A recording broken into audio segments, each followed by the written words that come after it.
Hello everyone, today we talk about medieval tournaments as an introduction to further videos we're making. This is the fifth actually I've ever made about medieval tournaments, even though that's not really much in thousands of videos by now. I think we covered some interesting aspects of this phenomenon that today we will sort of introduce more broadly, looking also at some technicalities of how it developed even as a form of combat and training.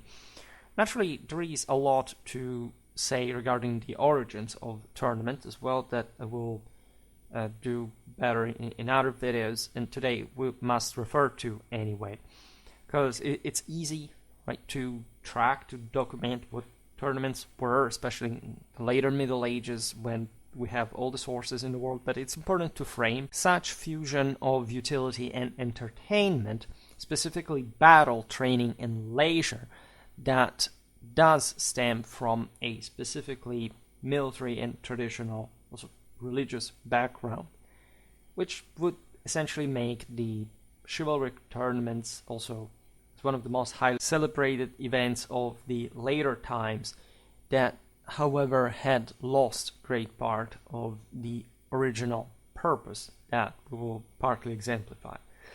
I made a video months ago about the veritable love that the Romans had for gladiatorial combat. We explained what was the point behind the identification of the Roman citizen and soldier, in fact, with the exercise of combat and training with the sword, properly the cingulum militaris, that, as you know, is something that eventually evolves in the miles, medievally meant, so at that point the heavily armored mounted warrior.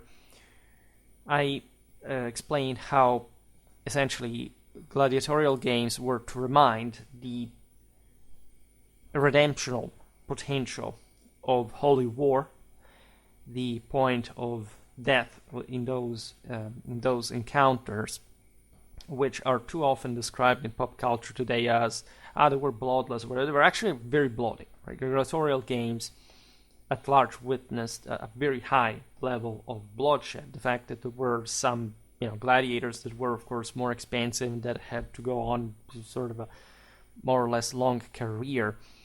Regardless, also the accidents of the game itself. Think about septicemia, the fact that it couldn't really cure such things effectively at the time, was always entailing a broader risk. But the point of being killed properly in the arena was showing victory over death, right? The fact that these slaves were given the possibility in the wake of a great Roman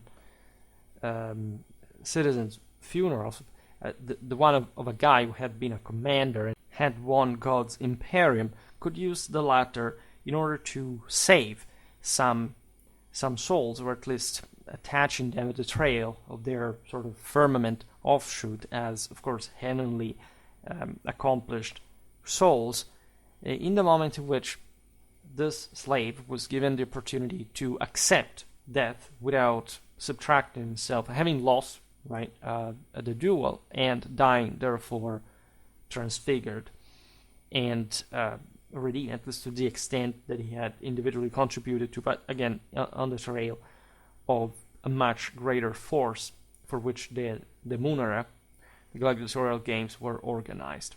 All right. And the Romans, and this is exemplified by the fact that wherever Italic colonists were settled as soldiers, as legionnaires, you have an arena, right? You will find arenas all over the West, right? In the East, more than else, the Romans did not settle very much. Instead, they molded literally the ethno-linguistic picture of Western Europe because of the large amounts of Italic blood that was injected in these places, and where, in fact, you find an enormous amount of actual arenas, right? The Greeks would try to imitate the Romans, but they at best turned their theaters into arenas in a way or another, at least they fixed it. Of course, it was not the perfect shape, but it's all something we discussed elsewhere. This went in parallel and hand in hand really with the notion that to remind the Roman citizenry of their warlike tribal past of noble freemen in arms, which is a concept that lives on also throughout the Middle Ages, and people tend to forget all the time, especially when it's combined with the Germanic legacy. Also, never think about these events as primarily for entertainment purposes, right? That's just primary for us, seeing it from a secular modern future that has lost the actual meaning that everybody knew at the time. Consider also a very practical standard there. The Romans themselves simulated the intensity of actual battles in many ways. Here, besides gladiatorial games, think about the Epica Gymnasia and how much the Romans had their own equestrian games that were also quite advanced. I made multiple videos explaining all the fallacy of the completely made up modern secular myth of the Romans having qualitatively scarce cavalry. People still inexplicably pretend to think, because literally there is no evidence even for it. Let's leave aside here for this video also the creative effort of the organizers, the impresarios that were behind the gladiatorial games and or any other entertainment activity that was staged also by the military on multiple occasions. We will surely talk about that more in depth at some point. When you look at the Germanic tribesmen, you realize that practically as any other people at that stage of development, they engage in violent games as well, not only as a form of entertainment, but also as a means of training for warfare and gaining fame and prestige. This had been the case for the Italics. This had been the case also for other peoples we do not have an extensive documentation on, and that had also developed by that point also beyond where, let's say, essentially the primitive stage that the Germanic prehistorically found themselves in. All these activities were always aimed, at the end of the day, at maintaining a very specific political and military standard through the moral and physical training of the population for this kind of warfare. Think about the Samnitic gladiatorial games. They were apparently at least the first instance we have of such gladiatorial events that, however, existed before, both in Rome and among these other Italic warriors. The Germanic tribesmen staged their own games where the nobility essentially looked at this naked youth throwing themselves in a row of lances, right, betting on who would essentially come of it alive. It's the second person of the Clausewitzian Trinity, right? It's the purely military ethos, the dice rolling, gambling, right? See, in the unpredictability of war, who comes out of it forged as a warrior for the psychophysical capacity that he manifests. Also, just the blessing that Fortuna decides to bestow on him for, of course, some progressed virtue, right, in a fully providential sense in the original meaning of the word. The Latin term astiludium, meaning game of the lance, was used to describe these forms of combat, which can be characterized as agonistic because there was a veritable professional lifestyle connected with them. In fact, what we're looking at here is mostly how different communities trained in the same way, for example, the more professional war bands or comitatus would do. The Zippe liked, just like the plebs, that kind of game was to watch and to remember them what they were made of. There were some elements of that society participated to it, but this kind of game was very practically instrumental to a broader military purpose. So never confuse again the pop sense of the story. These were kind of games also when you look at medieval tournament, because at large the meaning by which the participants lived went far beyond any kind of separation between, for example, a military and civilian context, right? And if you follow my channel, especially the series about medieval knighthood, you do know what we're talking about. We talked about tournaments just recently. I was saying before, we're explaining part of this stuff. Mostly by the time, say, the 11th to 12th, 13th century, this thing is now fully developing together with feudal civilization. But always remember that there is a root that was also not just a root, right? It was part of a plant that had been growing for millennia, and that we just decided for very recent and selective purposes to consider in the most documented part, ignoring all the system and why did this actually happen. That's why it's very important to talk about tournaments. During the early Middle Ages, the most popular form of asiludium was the behurde, a simulated battle between two groups armed with blunted weapons or sticks and shields, resulting in a clash of infantry or cavalry that would later become known as a melee. Actually, every community since antiquity had a level of military organization that is fundamentally militia, non-professional, that was continuously practiced, right? That no community was just relying on the professional military of a permanent army that could be more or less stationed in the surroundings. They all had their police, their way of paramilitarily organized in case of invasion, if anything, to defend. We know this well because we talk so often about ancient medieval warfare, and especially the part in between, the migration era, is so crucial. You see this very well also throughout all the Middle Ages and beyond, right? There are even some, if you look at European cities, even important countries' capitals, up to a few hundred years ago, these kind of mock battles, but say battles in which people still stabbed and killed each other on a regular basis, were completely normal.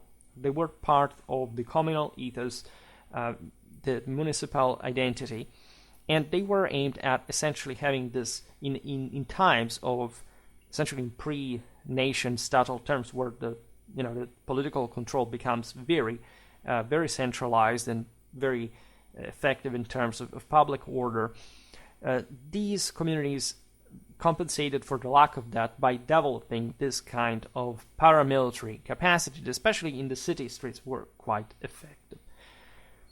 Naturally, throughout all the early Middle Ages, we would have the equivalent of an elite training, especially considering that since the second half of the 6th century, cavalry has gained the upper hand also in sedentary societies, and therefore also took on a feudal character that approach, that chivalric courtly practice rather than mindset. A mindset that was always maintained. Again, we made many videos explaining how all the sedentary peoples of Western Europe throughout antiquity, despite having in the foot like the decisive arm, were all in their establishment, in their elite, and not only obsessed with cavalry. All their heroes were cavalrymen. Their mythology was dominated by equestrian symbolism. This goes from Rome to Hellas, the Celts, the Germans, and beyond. You don't even have to take into account the Scythians, the Sarmatians, and so on. The Belotech was typically a game reserved for young knights, by the way, or at least those elements of the lower nobility seeking to showcase their skills and gain personal prestige. I will not digress now on the nature of early medieval armies, both more or less their limits compared, especially in terms of cavalry capacity, were compared to later times. However, we can say that regardless of these differences, the notion that aristocracy, especially in a stateless or at least partially stateless society compared to the Roman times, needed to make up for that concentrated power by delegating to these individuals at an aristocratic level, dominating, by the way, over some exhausted masses that were to work just in order to maintain those as increasingly specialized and de facto professional soldiers, is already like a very feudal scenario that, again, you would be surprised how concrete it was, even among ancient peoples. Between the 10th and 11th centuries, the Malay began to take shape. There are some anecdotes connected, for example, with the possible initiation of these activities by Henry the Fowler, the Saxon king, or later on, at the time of William the Conqueror, the French Geoffroy de Pruilly, who seemingly began to organize tournaments in the sort of more conventional way we intend them today in the Middle Ages. In these legions, there's always a bottom of truth, considering that the 10th century, for example, when the Adulfings came to power, the milites were established in post-Carolingian kingdoms as a fundamentally uniform professional military class that could recognize, in fact, also in each other internationally. So it wouldn't be strange that Henry the Fowler, as the beginner of at least the royal stage of the Ottonian dynasty, would host, given his power, a great deal of these tournaments, given that there was a rampant equestrian cavalry culture and development exactly in his years. I mean, this is the guy who defeated the Magyars at Rjade. I'm actually to make a video about that battle relatively soon.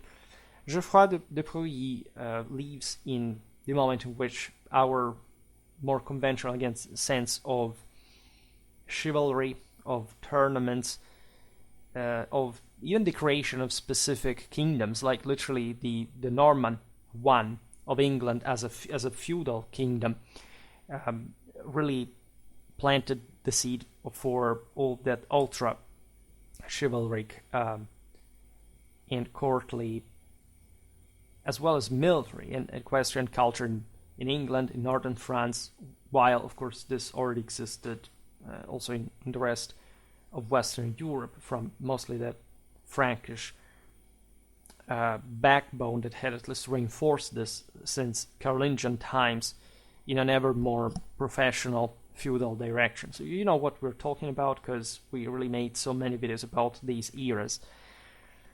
So these names are not random, but it's not like Henry the Fowler or Geoffroy de Pruilly were just, the guys who started the tournaments or whatever. If anything, the fact that we mentioned Henry the Fowler the century before makes Geoffroy de Pruilly then doing something different from what the Saxon king did. Now, as the Malay became more formalized, it started to distinguish itself from the less organized Beothar, because, in fact, cavalry was augmenting in importance.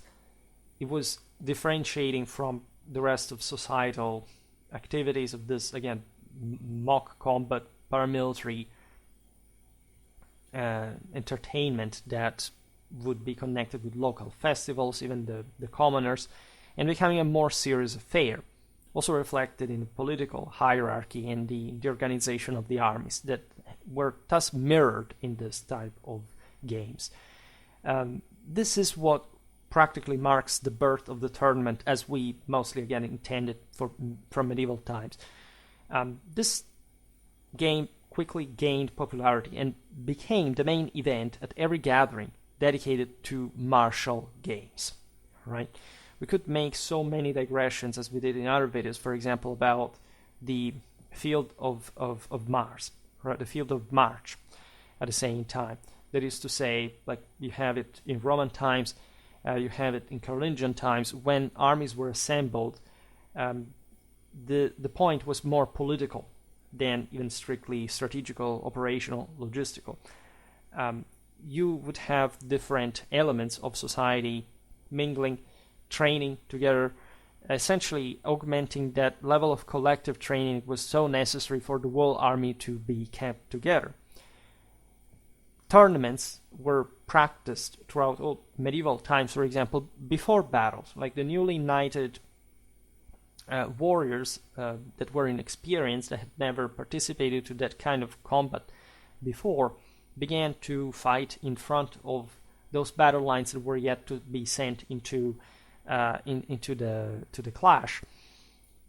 Battlefields extended for kilometers at a time, and the battles themselves lasted for hours and hours. So there was time for doing that, right? But the tournament, in this sense, was a way of life way before this all. I mean, the fact of organizing games, gambling, betting, like having something material, also concrete, to fight for, had always been there, right? And it was a bit the prerogative of the stronger, those who were to prove their own superiority, because this was functional to the political and social stability, which is even, as you understand, more enhanced in such a hierarchical time like the feudal age.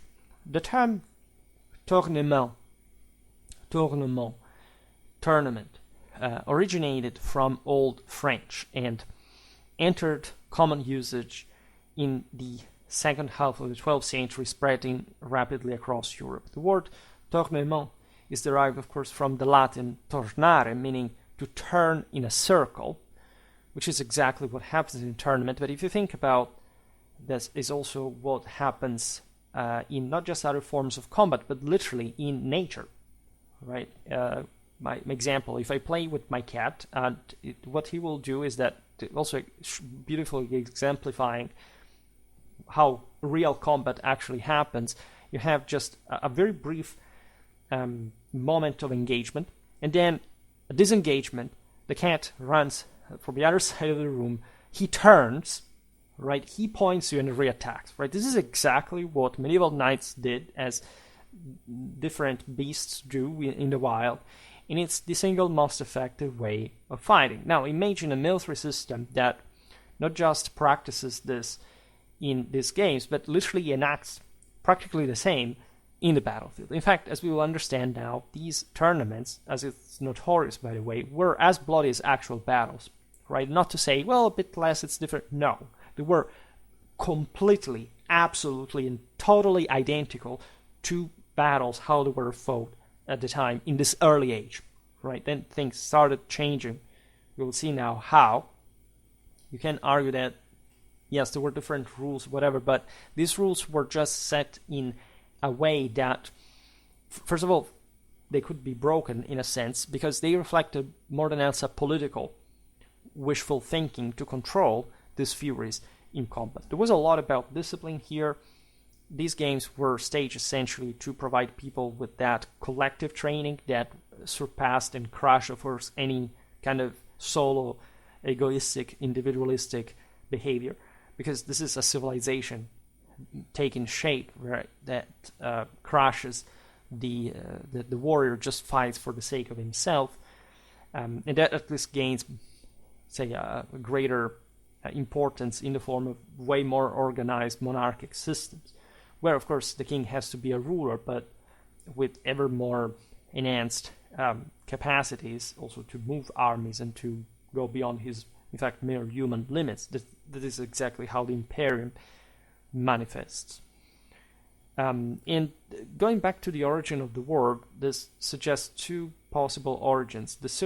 Because the tournament was, yes, the circular movement knights made after a charge to return and renew their attack, but there was also a circular parade of knights participating in the tournament before its start.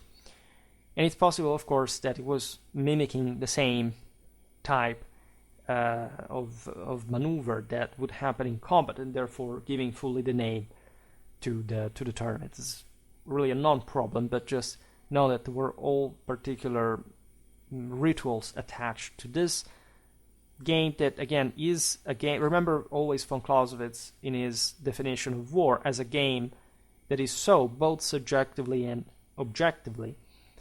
And you can check out my Von Kriege playlist for further explanation. But that is exactly like a game in a purely military and religious sense.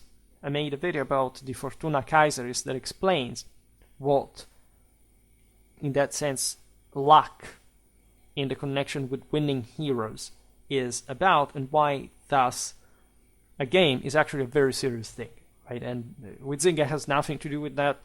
if you want to read him, but just know that he didn't understand much about the wall here.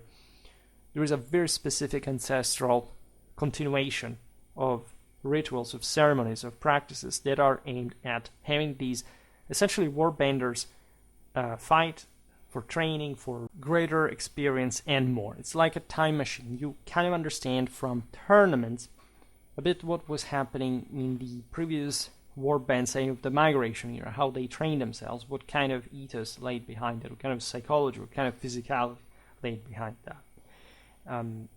This new regulated form of tournament is described in various sources, even before 1170, and is a central theme in famous literary works of the time, such as the history of William Marshall, considered by some at least the prototype of knighthood in history. Of course, there were many great, even greater knights we do not know the name of, but in that sense, there is already in that Angevin context a specific political, courtly, and say chivalric merit in figures like William Marshall, not just in a strictly military sense. There's no doubt he was a hell of a knight. You see all this in the adventure novels of the Breton cycle, but were you to go back, I made a video about Pictish cavalry, for example. We described there what kind of training the youth, like the nobility also in general, later went through during their military lifestyle. And you realize that these kind of games with a set of tricks that entails a set of rules, etc., in parallel, had always existed. This stuff was used literally by all warriors in antiquity in an embryonal form that eventually developed in this kind of more organized games for, again, a military that was impressively rising to that shocking degree that Western civilization really displays in these centuries. Tournaments could be held at any time of the year because they evidently had a staged setting, except, of course, there were some limitations logistically that would have mirrored the ones of the military, just for gathering, for example, knights from faraway places. There were also some exceptions concerning, for example, the penitential season of Lent, with Monday and Tuesday being preferred days and Friday and Sunday being prohibited. There was a relentless effort from the side of the church, but also the princes, the monarchs, to regulate these initiatives, because, say, we kind of romanticized them, but in many ways they were just essentially mafia encounters, right? These were mobsters that decided that they had to settle a certain business in this, public and pretty straightforward fashion, and they would literally destroy people's property, kill people in the process, etc., and kill each other also too, right? So this was very useful, of course, when there is no state, and when these are paradoxically the people that are creating that state through the feudal monarchies, where the king was just yet another knight, hopefully the best one in the realm. But they were also continuous object of regulation of, in essence, the discipline that was required in order for them to be performed was a bit the same filter for any kind of crime that would hopefully be avoided if violence was really and effectively concentrated within these limits, these boundaries. Otherwise, these were just clashes like any other of the many that existed in this period. We could digress here also on the various centuries, sort of political institutional evolution, like what did it mean really to be fighting all the time? Also, what was the point of a tournament in a society where similar clashes were occurring pretty much everywhere on a regular basis? In many ways, the point was keeping fit, right? Keeping this pressure, the standards high, having also the new knights, the youth, involved to reach higher standards, and also a genuine curiosity. Again, that taste for gamble, that sense of who's going to win. Like, there is something, there is always a prize at stake that is even just reputation sometimes. It is, however, very important for these leaders to, for example, augment their own retinues. Like, if this guy is good at tournaments, it's also because he's good at war, and at that point, if this is a real clash for something, that there are more chances that if you're good, like, you're going to be followed by more people. They're going to augment your force, but equally, if you're one of those, like, to be under, from their perspective, that guy that is known to be the better commander can get them to victory. You understand how sort of course, always balanced this is, like how warfare is, by definition, always asymmetrical, but how the bigger the engagement, the more symmetrical it becomes, the more balanced the odds are, and therefore sort of the more significant an outcome really is, because you can really test in an incredibly complicated physical system on the basis of what it really boils down all to, that is moral forces, right? Here we're going sort of by approximation. We could say that the site of the tournament, the average tournament, was announced 2 weeks in advance, but soon dates and locations became fixed appointments, especially when you had, for example, fairs, markets, where there was enough let's say wealth circulating for attracting every kind of people, so logistical support for the horses, etc. And of course the local communities competed with one another for staging these events, because they would get a lot of benefit from it. The most famous and frequently attended tournament fields were located, unsurprisingly, in northeastern France, between Ressons-sur-Matz and Gournay-sur-Aronde, and were in use from 1160 to 1240. And this is the height, if you want, of that purely sort of chivalric culture that has in France, in the Champagne fairs and the Gothic cathedrals, that greatest and most beautiful and pure and marvelous expression. England was also their favorite country, but again, that Frankish culture that had stemmed from the core of this region had, from centuries, really permeated the surrounding countries. Like, the entire West was basically about tournaments. Just these areas were the most feudal, were also sort of the most famous for it. During this period, the tournament season, known as the long séjour, that is to say, the long journey, long séjour, so to say, attracted hundreds of knights from across Europe, who arrived individually or in groups with their retinues and settled into one of two designated camps.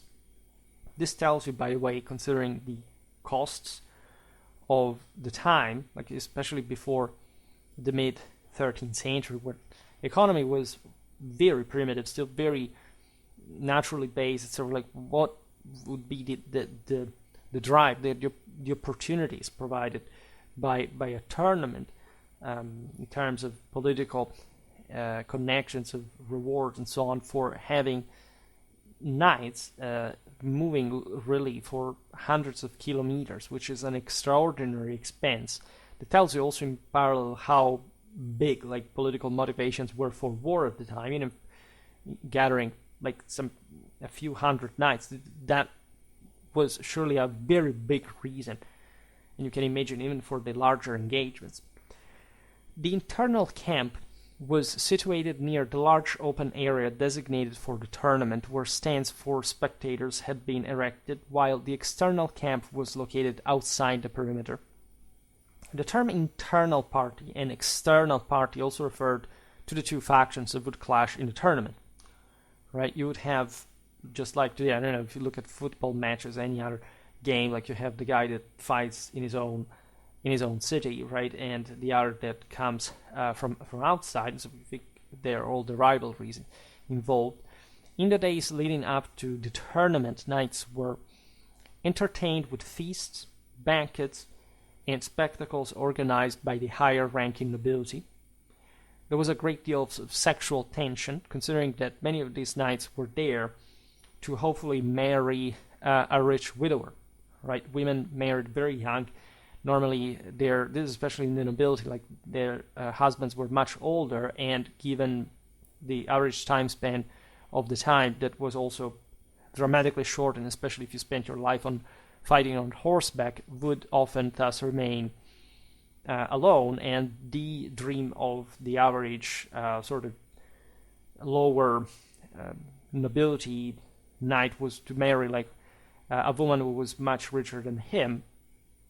And we'll talk about the erotic aspects of this all, because there was some explicit symbolism, even in, for example, I don't know, the dame wearing the blood-stained shirt of the knight the day after the fight, so entailing also the sense that she had been possessed during the night, such things. Dames had, remember, the soul of chivalry, the transfigured female demon of victory is also the Victoria, the Valkyrie that brings the victorious hero's soul to heaven. Like, it's all about that. Like, the woman has an incredibly important meaning in all of this.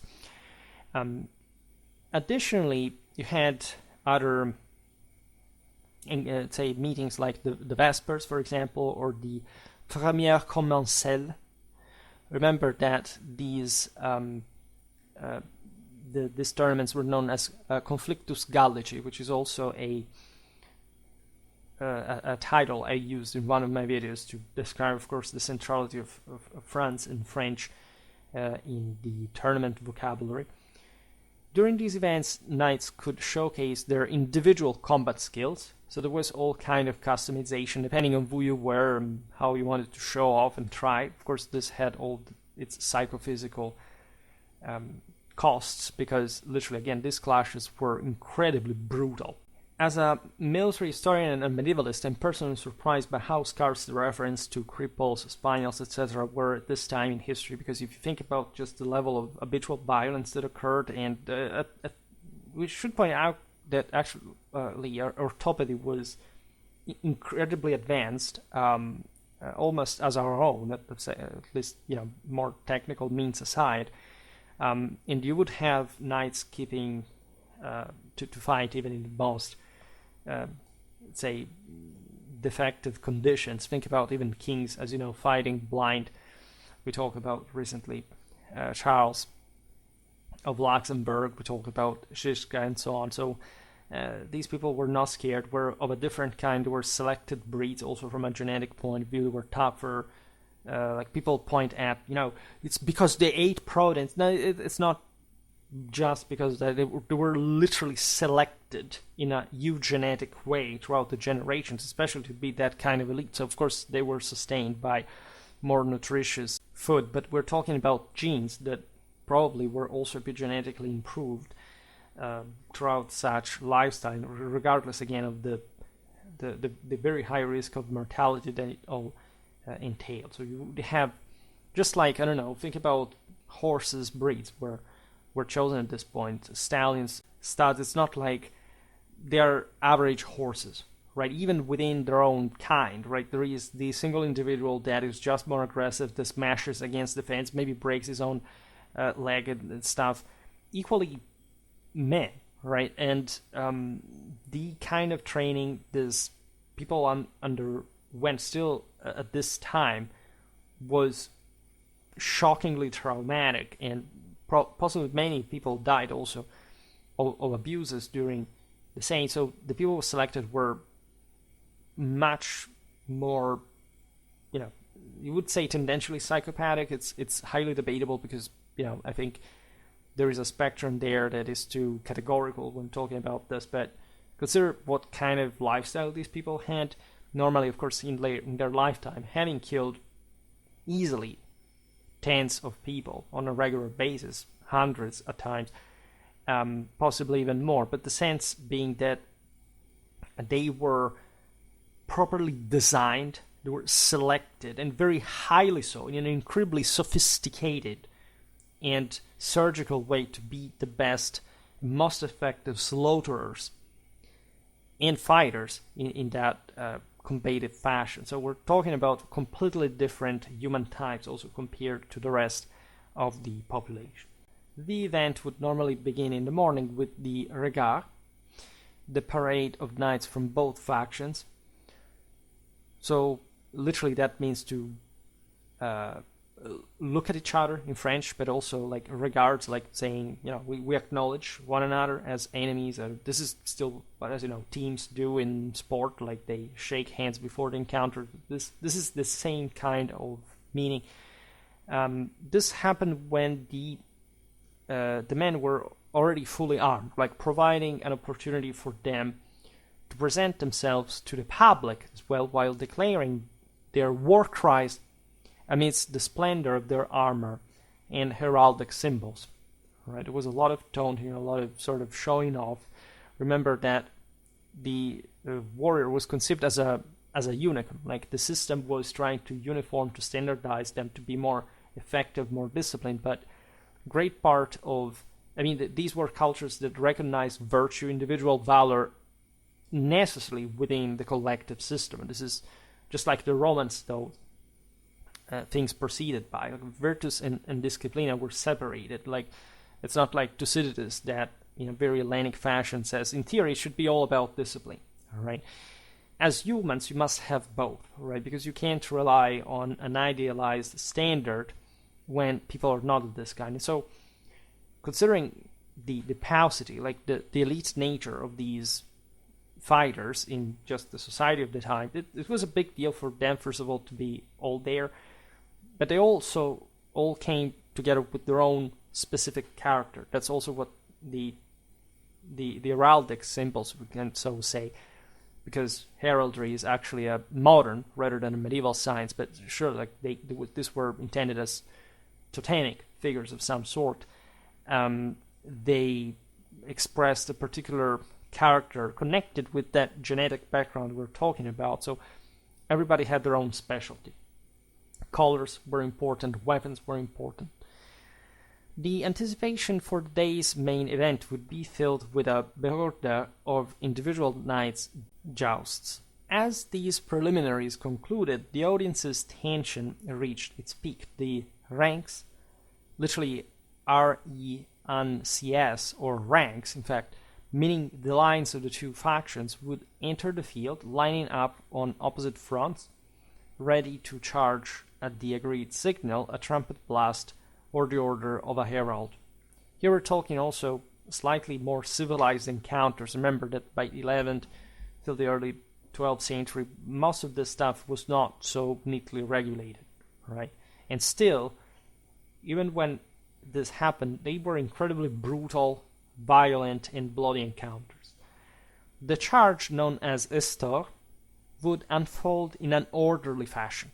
That was the hallmark of these formations, with the knights forming a compact line, maintaining knee contact, so very thickly packed, and advancing first at literally at pace, then at trot, and finally at canter. This is very important because it's exactly how it was done in real battles, right? Cavalry charges were never ideally carried out at more than 45 kilometers per hour. The more nervous elements would try to just charge rein free, and that would be possible, if anything, just in the very last 100 meters, and that was also not recommendable because you would easily break the formation. But the more nervous, especially the youngest, tended to do that.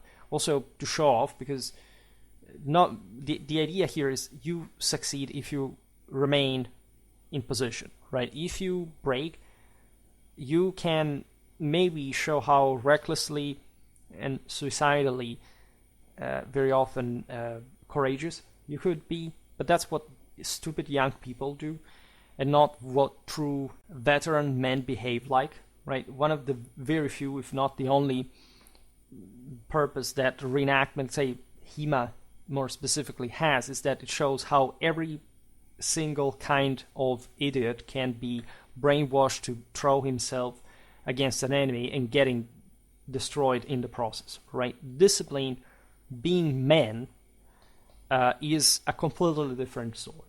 And if you're not a professional soldier, you cannot do that, right? By the way, it's not all about that, because the final rank knight could have been disciplined as well, but may have not had the wisdom, the strategic acumen of the great leader that, of course, in the higher ranks always know what's better for being in that position, especially in this era.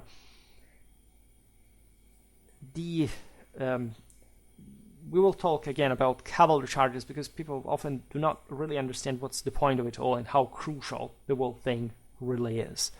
But just think, this is also the point I make whenever you say, well, okay, they charged canter. Yes, imagine you're charging at 45 kilometers. Say, if you ride a motorcycle, try to go at 45 kilometers per hour, and realize that not just if you hit a wall, you're not going to come out of it very, very neatly, but especially if you're going to smash into someone who's coming at 45 kilometers per hour in the same exact opposite direction than yours. So it's as if you hit that at 90 kilometers per hour. This is the kind of mental, racial, physical superiority that these people embody. Remember that element of dice rolling, of fortuna, of chasing this de facto suicide, like the idea of self-sacrifice in holy combat. This is what the entire Western civilization is based on. It's a pure scientific and the most single, precisely scientific understanding of war that ever exists. If you're not willing to sacrifice yourself in holy combat, you cannot survive. And out of that clash, of course, it's not like these guys are going all to annihilate one another because they perfectly hit one another at the same exact speed. No, right? That's where you have to show your balls. And if you're scared, if you're fearful, you're more timid, you slow down, you try to evade, whatever, and the enemy formation is going to smash into you and to destroy you. Right? And at that point, they will actually break through, and you will be obliterated, so that you will actually not make a favor to yourself either, right, to be more timid. No, the best way to survive is actually to charge at 45 kilometers per hour into your opponent at 45 kilometers per hour. It's like people will ask, why, I made videos about linear tactics, like soldiers in the 18th century stood under musketry fight, so stupid. No, it's harsh to say, but the only stupid person there is you, right? If you do not understand why, that's the literally best way to survive in that kind of scenario. It means that you have no idea about what war is and how not just linear tactics, but generally speaking, military logic works. In any case, we're just pointing out this, like the knights did not accelerate beyond this pace to maintain formation, right? Some cavalry in history was so ultra heavy that it was enough to charge at pace against the enemy, to literally smash just with minimal speed but enormous mass into the enemy, right? It's just a simple physical equation, right? However, when the two lines collided, lances lowered, the impact was tremendous anyway, even at a relatively low speed, and would often devolve into a brief, chaotic melee.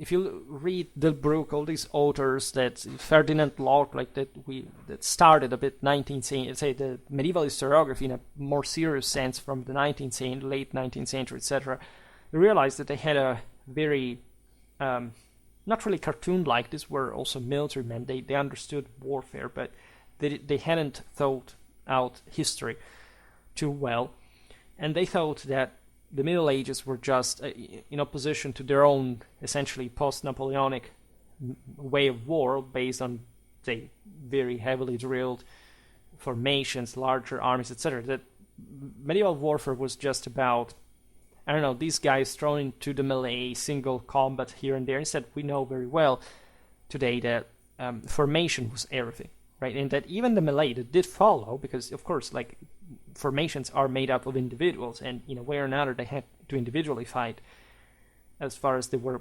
concerned personally, were lasting a few because there was no point in risking so much, and in that attrition, and especially because as soon as the charge, the impact happened, you could tell to which of the two sides the balance was tilting, or had already tilted to the point that the cohesion of the weaker side was melting away, requiring them to pull out as quickly as possible. They will lose someone in the process, and there was a great deal in there of shielding, and people would literally sacrifice themselves in the process. And at every single retreat, you can see in military history as well, a reason for which, as soon as they had the opportunity, the more skilled or fortunate knights will remain mounted, would make a quick turn to return to their starting point, realigning with their comrades to launch a new attack if they hadn't been completely broken and basically reached by the pursuing enemy. Now, what's the point of this as well? It's not just like the cat example. At some point you will exhaust yourself, and the reason is that, of course, if you do come back into, at some point, like imagine that an average clash would bring to, also in battle, would be the same. Two formations clash, and they do not actually manage to completely break one another, or at least if that is to happen, it's through a prolonged melee that is going actually to cause more victims than the ones that if you pull out and you exploit that advantage for reforming and hitting the weaker enemies once again. Because what is going to happen at that point is that you can have repeated charges, right? And in fact, the actual standards of cavalry is measured historically through the amount of charges that can be repeated. This is true not just in feudal warfare, right? So the sense is that if this especially are carried out against the same opponent that is facing you in the line, also from a psychological point of view, that is, of course, by far the dominant, and also informing the physical one in combat, the side that has been beaten already is the one that has gotten the worst of it. And if it has, of course, it's possible that a charge can be later carried out better, that maybe the previous winner will do worse next time. So that's what excited the fantasies of these warriors at large, because that was probably the moment in which, even in fatigue, in pain, in just exhaustion, in adrenaline, in all those moments in which you had, in fact, to maintain cold-blooded with that discipline and order, you would show if what you were really made of, and also in a collective sense, with an esprit de corps, right? But in general, like, if you, also from the winning side, you have already beaten the enemy hard in that first charge, they managed to regroup because they're not broken yet, and you maintain that standard, you're going to charge after charge, beat those guys to pieces up to the point that that unit is going to collapse, and you can simply pursue them. And at that point, the fact even that your peers in a knightly sense does not mean anything, because the exhausted side, and especially the broken one, cannot reform that easily. Consider there is a time for reforming. So here we're looking at tournaments, but even in tournaments, I don't think that there was always that regulation. They had first to stop and to realign. This was done mostly, especially in the early period, in a way that was reminiscent of the conditions of a battlefield, where you don't just await your enemy to simply reform, because what you're actually pursuing is the possibility of exhausting him, of destroying him, to a degree that he cannot reform in time, and therefore you can exploit that moment of weakness, that asymmetry, to win, right? To completely annihilate him. So it was all about this, and as you understand, it's all a unit process. It's a formation process. It's not about the individual knight at this point that matters more than much. In fact, the tournaments, as we were saying before, were exactly this military training for molding a war machine that was ever more based on this massive battle lines that would have to stick together. And what is interesting, really, we have seen it in our videos about knighthood in general, that this Western elite is becoming so well trained that they can mingle also with knights they have never seen before. So in antiquity, different tribes that could field just, I don't know, a few tens of horsemen at a time do not have, by definition at this point, a much greater understanding in terms of collective training than those few tens of knights. If you're and also with a mostly non-professional outlook, right? So that even if there are greater tribal confederations, you bring all these guys together, say on the wings, but they do not know each other. They have never trained as a whole unit, so they're not going to be very good. Like, they may be very good individually, but that is basically worthless if you have an enemy that has such a high training and discipline. We described this countless times. There is this myth, for example, just like the one that Romans had allegedly scars of poor cavalry, that the Celts had super special cavalry. The Celts had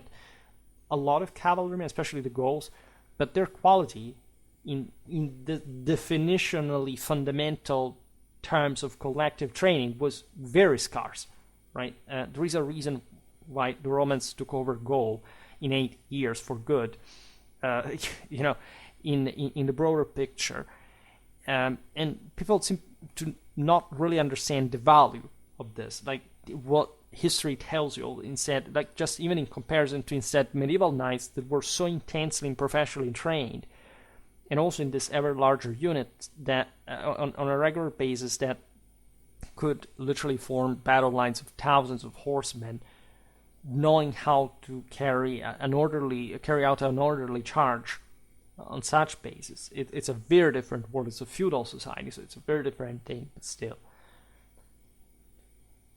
So at both ends of the field, sergeants and pages assisted the knights they served, providing them with up to 3 lances to replace those that had broken or been lost in battle. Squires usually did this in combat, in battle, and they participated in the fight to an extent. They had to direct their lords to assist them, to pull them out of the melee if they're wounded. But this thing of breaking the lances, figure how important that is, like in this concitated moment in which you have to reform as quickly as possible. And you need, say, if your lance is broken, how do you charge? Yes, of course, it's also about the size of the mounts, it's also about that aggressiveness, but of course the lance is also that ultimate mean. You have to unbalance your opponent in a more surgically specific way, and it's very difficult, of course, to maintain that precision during a charge, especially at this point, as we'll see now, where there weren't really any other barriers in the field, like, I don't know, a fence or something like this. They charged literally how they would do in an actual open field like this was. And so it was all based on pure individual and collective achievements. In extreme cases, foot soldiers could also be called upon to intervene in the fight, in the tournament, because again, the retinues of the knights witnessed this possibility. Like those guys were there, they were assisting their cavalry. It would be very interesting to open a parenthesis about the role of infantry in tournaments, just as in warfare during these centuries, and especially within these very and eminently feudal cultures, because the footmen were underrated, but they were always there in combat. They were very important auxiliaries. We've seen it with Philip of Alsace, that apparently made an important use of footmen in that combined arms fashion. And again, the myth that cavalry would fight alone, it is hard to die, so it's not like in that sense that Philip was the only or the first who we're talking about a knight that of the age of Frederick Barbarossa, right, that had went over fighting also against the Lombard communes that had very strong infantry there, would simply use infantry, and I don't know, in Normandy they wouldn't use that, or in England they wouldn't use. They would, it's just that some were better using it and had perhaps more experience. They had even just more infantry, or say this depended on the combativeness and the experience of those forces wherever they came from. We will talk more about those infantries, especially also in parts close to the cradle of this tournament chivalric culture, because the Netherlands in part had this, the Flanders, and also a bit more inland realities, right? And then cultures differ a bit also in the way they self-represent themselves, and would have really been interesting to see these, for example, when they were fighting all together in, I don't know, in the Holy Land, right, against different enemies and with different tactical components. That's a story that we know. On Schwerpunkt, we literally made hundreds of videos on this. We will keep making them, but just let's realize what was behind this, right? Let's realize what we can't see without explicit information, because not just there's a military logic, but there's also probably a human background that is better being considered other than just like an external reference, just per se, rather than through an external reference telling you about it. Foot troops were especially called upon to intervene if a knight was on the verge of defeat, so that he could take refuge behind their shields and weapons, also when he was unhorsed. So that made sense in many ways.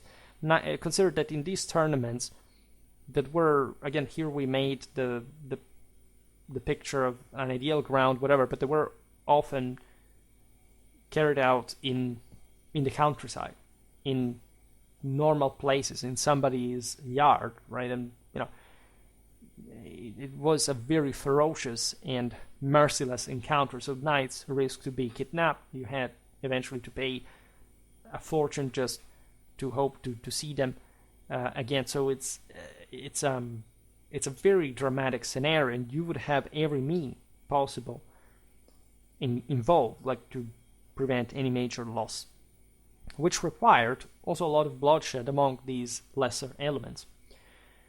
Knights who were unhorsed and taken prisoner faced not only had to pay a ransom to the victor for their release, but also the humiliation of defeat. With the higher the prestige of the captured warrior, the greater the cost to be paid for freedom and general political social recognition. So all the hierarchical and feudal dimension here is at stake for just one single encounter. This tells you how regularly reckless these individuals had to be, even just to maintain their own name, because if you were not regularly involved in this kind of combat, you would be deemed to be a coward, and you would have not essentially gained any ground. You would have probably, there were lots of these knights that were eventually obliged even to abandon their lifestyle because it was incredibly costly. We have seen even significant members of, say, royal households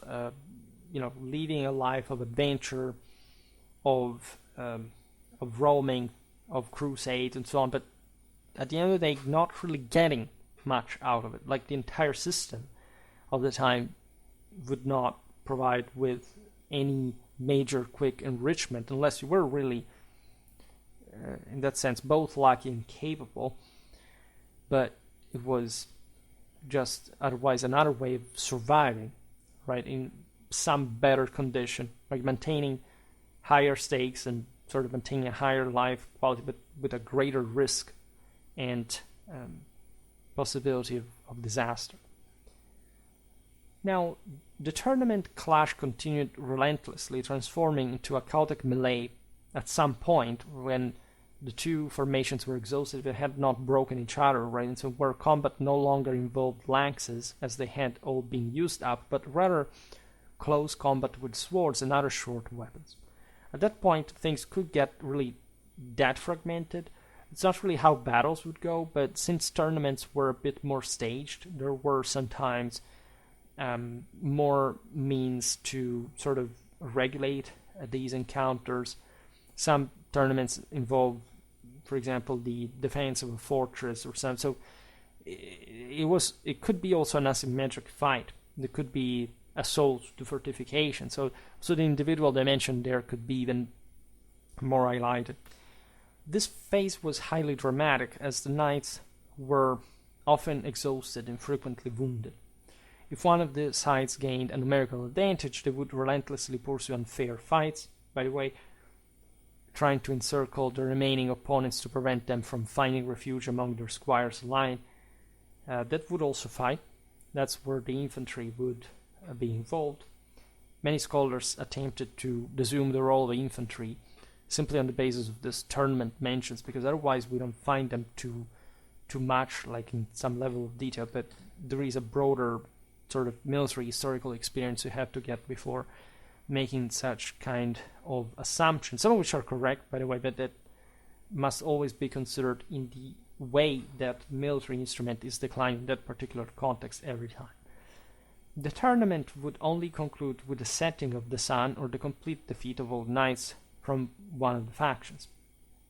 Ideally, again, there were also other rules, but it could be that merciless. In the evening, knights convened for a banquet organized by the noblemen who had funded the tournament. This is the most courtly picture I'm giving you. Again, most of the time this wouldn't actually occur. It's true that prisoners would still be maintained with some kind of respect and regard, depending on who they were, naturally. There were ferocious feuds and hatred and acts of extreme cruelty and ferocity as well.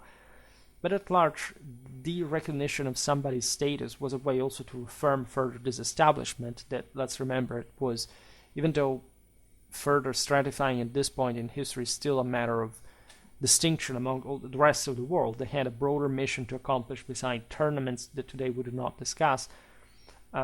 Plus, everybody understood how exhausting a battle was, so in the evening one would hopefully restore oneself, and very often these people would be too exhausted to even do anything else. In any case, banquets were a thing. These opulent events served to award the prized possessions for the competition as well, which included weapons, horses, and valuable items such as a pair of golden spurs that were given to those knights who showcase exceptional skill and bravery, achievements that they would wear with pride even in battle. Golden spurs were normally the hallmark of the high nobility, of the ultra-elite, of monarchical princely status.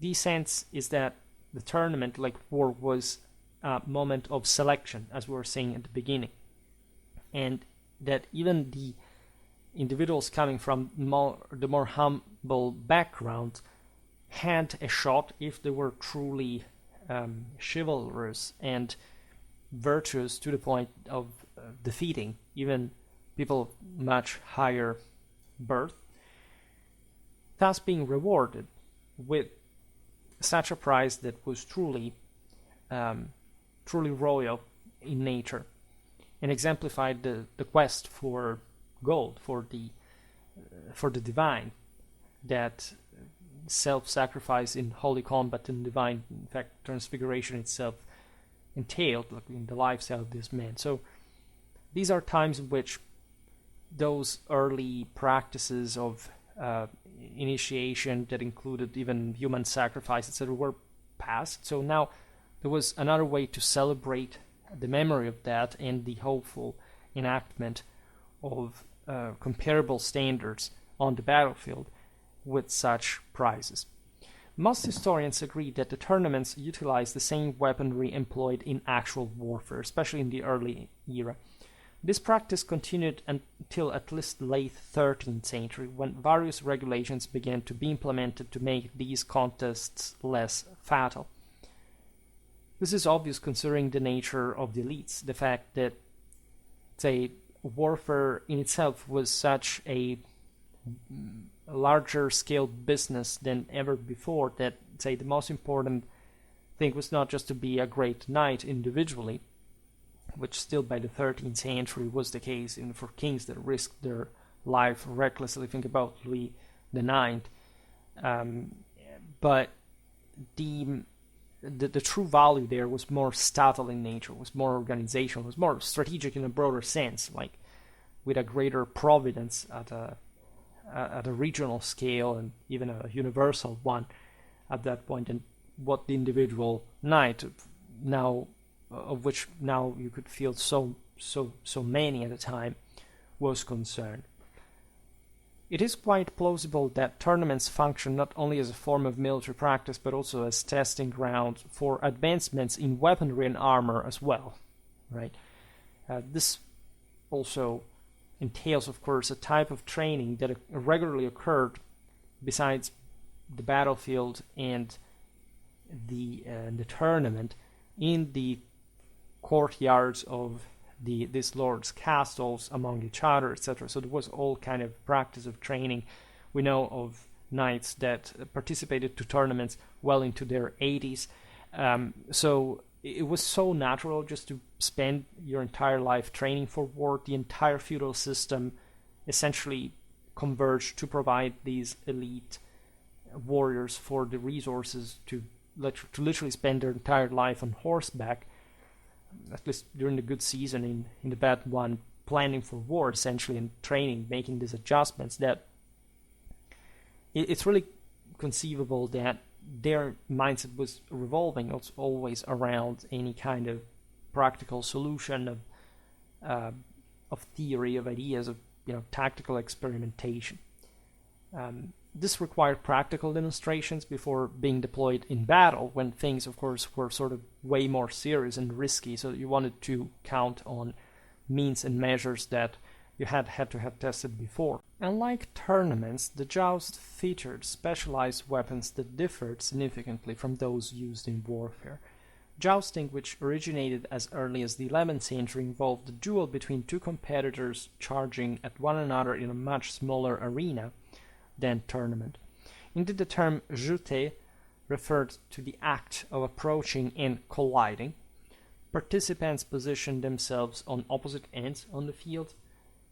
When a knight emerged victorious over an opponent, a new pair of competitors would take their place, continuing until all the knights had fought. You understand that this is a more personal business. It's also more strictly selective one based on individual prestige and honor.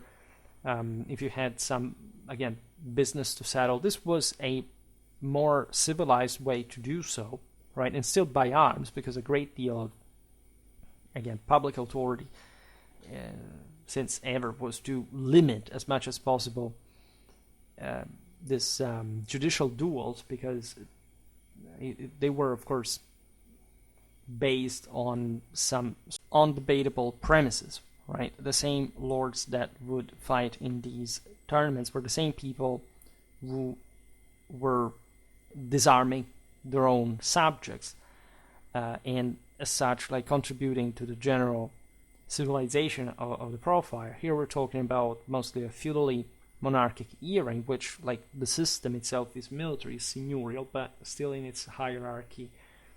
Even when these arms are evidently celebrated during the same tournaments as a bit like the identity of the system, still these arms are increasingly controlled by somebody at the top that decides here, that brings these people more civilly together to settle this matter competitively. The specifics of the joust varied based on local customs, but by the early 14th century, two main formats emerged from Germany, interestingly enough. German cavalry and chivalry are incredibly important, especially during the 13th to 14th century. They reach the same standards of the French. The Germans themselves are very self-aware about both French standards as the top ones historically, but also their own feudal potential. Like, there are so many interesting passages we could read regarding that chivalric equestrian identity of late medieval Germany. The variation that we find in Germany at this point is the Hohenzollgestech, aimed at breaking the lance on the opponent's shield, and the Scharfrennen, where the objective was to unseat the rival, right? You understand here how fully mounted in nature this kind of warfare is, right? It's essentially a proof of precision for knowing where to break the lance. By the way, you shouldn't in a normal combat aim with at the enemy shield, or at least you should aim wherever you manage to imbalance the enemy, which in theory is also the part where the shield covers. So it does still make sense. Let's say if you want to play dirty, there are other ways of going. You could point at different parts. And at the same time, you have this objective of unhorsing him, right? So it's an ever more regularly equestrian combat. In the first format, the Hohenzollern knights used a light ash lance designed to break easily, to once again prove how this combat had sort of been heavily regulated, was sort of starting to drive away towards the end of the Middle Ages from actual military practice, while utilizing, by the way, an enveloping saddle for support, so to enhance essentially the stability of the rider. In contrast, the latter side of the Scharfrennen employed a sturdy lance, albeit with a blunted tip, and featured a saddle without front and rear supports for easier unseating of the opponent. So that in this case, you were actually taking away safety measures, like the ones you would use in other types of tournament, and also in combat, just to make it funnier for those who assisted to witness it. Like, of course, also for those who participated to it. But in this sense, it's again something driving away from actual military practice.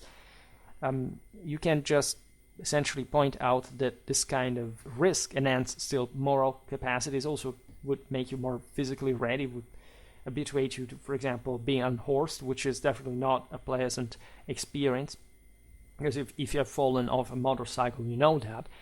And it's actually very dangerous and very traumatizing. I will not digress again on all the kind of damaged injuries you can get in this process, but you understand it's becoming more like a sort of divertissement compared to a practice now very much grounded into the very essence of combat simulation. There are reasons for this, because of course cavalry is becoming gradually heavier, less maneuverable, so there are some forms of training now that are now functional to different types of combat that witness, for example, this time a lot of dismounting. We're talking about the second half of the 14th century onward. That's really the moment in which the same tournament crystallizes in some different direction. Consider that all these deregulations that we were talking about before more than else took place starting from France in the third quarter of the 12th century, because that was the peak of feudal standards, to the point there was a lock of the elite, for which the higher nobility starts separating as some kind of more performing, more affluent knighthood, and knighthood proper to some extent, depending on which kind of terms, how we want to use the term, rather. All stuff that we will see better, but that had fundamentally altered also the egalitarian basis in which the miles that we've seen starting from the 10th century had sort of started uniforming these tournaments from. Because at that time, really, the point was the affirmation of a uniform establishment across Europe, an elite one, but still one that did not witness any particular superiority. That's literally the moment in which the emperor or the kings are very often even, say, less powerful than other princes across Europe. So these are all aspects that you can grasp if you have, of course, like a specific medieval historical educational background. On Schwerpunkt, I try to do my best to spread as much as possible, so you can always go back to my previous content. That's always the best guide to the channel in many ways. Now, starting from the 14th century, jousting saw a surge in popularity, in part because there was a further demilitarization of the populace, mostly after the Black Death. The elite becomes even more elite, and so there is even a more detached role of tournament from actual warfare.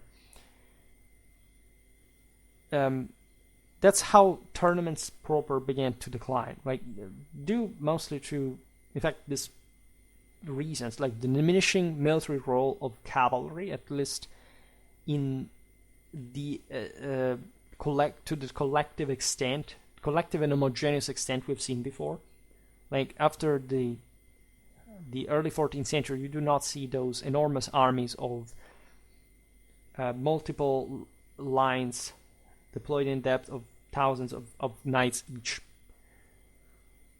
The punching capacity of cavalry has also been stopped. It's not much the fact that, again, infantry were rising in importance, that, as we've seen, is a bit of a myth. It's rather the fact that armies are becoming smaller. Therefore, fortifications are more important. Men-at-arms dismount more. There is also heavier equipment for which you need sort of more specialized personnel next to the knight. That is not just a standard knight, like all the others, just with slightly better, worse equipment. There are literally different types of mounted warriors. There are firearms. Things are changing towards a refinement, if anything, of the most elite knight, that therefore can't be the every kind of guy in a concerted situation, at least. These are still the peak of warfare. Again, before the Swiss, there is really no real systemic challenge to knighthood, or at least to men-at-arms. Yes, there are the infantry victories of the early 14th century, but those, first of all, stopped with the Black Death, and at large they happen only in some countries that do not represent the majority, even of Western Europe. Right? So if you look at other places where even infantry was actually stronger in absolute terms, you realize that cavalry was always the decisive arm, and that even when very brutal infantry victories occurred, like there were eventually the same infantry were brutally defeated by cavalry in the following generation. So made so many videos countering that myth. What is changing here regarding the tournament, the knight, is more political and social. Militarily, this is reflected, but it's not like there is an actual abatement of cavalry per se, right? There is, if anything, also a process of modernization and secularization that is very important for the spiritual and moral premises for this kind of military game, mimicking some holy combat. That is the diminishing of the chivalric ideal. Also the one of the lone knight seeking personal glory through honorable deeds. Actually, it would be some professional tournament hitters, especially in the great ones organized by the Burgundians. We will talk about this Philippe de la Langue. There are all these kind of great names that really resemble the errant knight that really tours every single tournament just for a living, literally. We're talking also about some kind of higher milieu than before. Like before, literally, even if you were no one, but for some reason you had learned how to fight on horseback with all the adequate panoply for heavy cavalry combat, etc., you could really make a fortune becoming someone. It was extremely rare because at large there was always an aristocracy in establishment. But now, towards the later Middle Ages, the elite is way more of an ultra elite than before. And so not just being a knight is much more expensive, but you must know the right people to be part of the finest elite of some sort. In fact, there's a lot of mercenarism around, and certain knights earn a living just like that. We also discussed this in a broader perspective, thinking that how these are largely the same families that will become the backbone of early modern, say, royal armies that were forming as some sort of de facto national forces, even when they were actually hired as mercenaries. So you always find all kind of military careers and curricula that are very interesting to analyze. Right? The Chronicles of Froissart, that I also made a video about as the most famous medieval French even though he was actually Flemish, chronicler penning in the late 14th century provide ample detail regarding jousting. The reason, as we've seen in the video about Froissart itself, is that he was a courtier himself. This is typical late medieval literature, way more than before even, but especially still in this essentially Flemish, French, and English too, because he traveled both courts during some of the most intense events of the 100 Years' War. He also made a video about the coats of arms of the major figures of the 100 Years' War, and we've seen there, of course, lots of names you could use just to read at the military curriculum of understanding exactly who those knights were. But we're told about jousting specific, to which these guys would participate as well when they were off the fields of war. The combat was not intended to be lethal, and injuring the opponent was unnecessary. Right? First of all, at this time, you know that plate armor has taken over mail. It's ever more difficult to sort of killing someone in a straightforward manner. You have to use very specific weapons to unhinge properly the if anything, the joint, to break the plate's joints, even more than trying to break the plate, because at large, aside from guns that will really surpass by sheer scale of jowl any kind of resistance on the longer run, armor does develop exactly to the extent it allows to defend the wearer. Then you can get killed in many ways, also with internal trauma, etc. But it was easier in this sense to mostly show off as a fighter that, as we've seen, was also a more socially relevant one now, so that you wouldn't really want to kill. Like this was a much more sort of pacified, or at least much more regulated and controlled society. And so, if anything, what was amazing about these knights now was the athleticism connected with wearing this very heavy armor. Because it was very heavy, it was just like 20-25 kilos at times. We know that Bushido carried out stunts with it. You could do whatever, but even if it was anatomically, ergonomic, etc., and of course you could carry out acrobacies in full panoply, it's not like it didn't have a cost, right? It's both true that you could very well move in it, but that it was still, you had to at least calibrate your energies accordingly, and that just, I don't know, being falling from a horse, as we said before, was an incredibly traumatic event. Mix this in real war with actual adrenaline, pumping it in a crazy way, just under a much greater threat than the ones you would find in tournaments. Tournaments were still brutal and fierce in this sense, but still they were more regulated, was much less likely to get killed or to receive any particularly serious injury on a regular basis, right? It was much more of a show than before. It was also a way to further train, right? One participant was, if anything, expected to gracefully acknowledge the defeat, because that's what you would do. It was useless to start feuds in such now an oligarchic world that wouldn't lead you anywhere, on the contrary. The contest was often divided into 3 or more rounds, fought with a variety of weapons, typically a sword, dagger, and axe, in addition to the lance. All the panoply was very demanding, as we said before. You could pass out simply out of exhaustion. I know people who practice that with HEMA, with Burhurt, and so on, and it is really a very demanding thing. But always remember, even if you do that today with replicas, etc., it has nothing of the thing that makes it all. That is to say, the mind in the context of a 15th century man-at-arms. It's not by dressing like one or being armed like one or beating somebody that reflects any of the actual motivation, power, and intelligence that those people had. Right?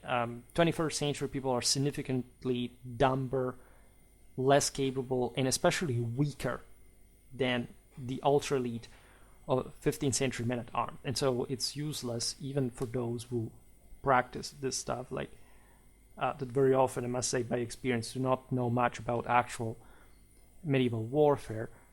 They approach it in incredibly superficial, sort of materialistic and deterministic fashion. In fact, that tells you that has nothing to do with an actual fight, which is all about moral forces. One should recognize that.